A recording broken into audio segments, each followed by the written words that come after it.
Nairobi میں رات کا وقت ہے. ایک حاملہ خاتون زچگی کے قریب ہے اور اسے ایمبولینس پر ہسپتال پہنچایا جا رہا ہے. کورونا وائرس کے پھیلاؤ کو روکنے کے لیے جب حکومت نے کرفیو نافذ کیا تو گھر پر زچگی کی وجہ سے حاملہ خواتین کے اموات میں اضافے کے بعد ڈاکٹرز ان کی جان بچانے کے لیے متحرک ہو گئے.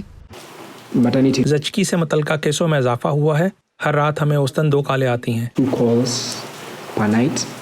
یہی حالات امیر ممالک سمیت دنیا بھر میں ہیں.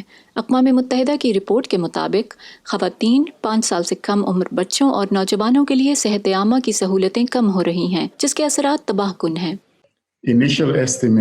ابتدائی اندازوں کے مطابق 5 سال سے کم عمر بچوں، نومولود بچوں اور خواتین کی شرح اموات پر اثرات ہوں گے. غذائی قلت اور تشدد کے شکار بچوں، صحت عامہ تک رسائی نہ رکھنے والی خواتین کی شرح بھی تشویشناک ہے. رپورٹ کے مطابق اسکولوں کے بند ہونے کی وجہ سے تقریباً 40 کروڑ بچے بھوک کا شکار ہیں، جبکہ 1 کروڑ 30 لاکھ اہم ٹیکہ جات سے محروم ہیں. کچھ والدین بچوں کو ٹیکے لگوانے سے خوفزدہ ہیں اور کچھ ممالک میں ویکسین کی کمی ہے. خسرے اور پولیو جیسی موذی امراض کے دوبارہ پھیلنے کا حقیقی خطرہ موجود ہے، جس کے لیے ہمیں تیار رہنا چاہیے.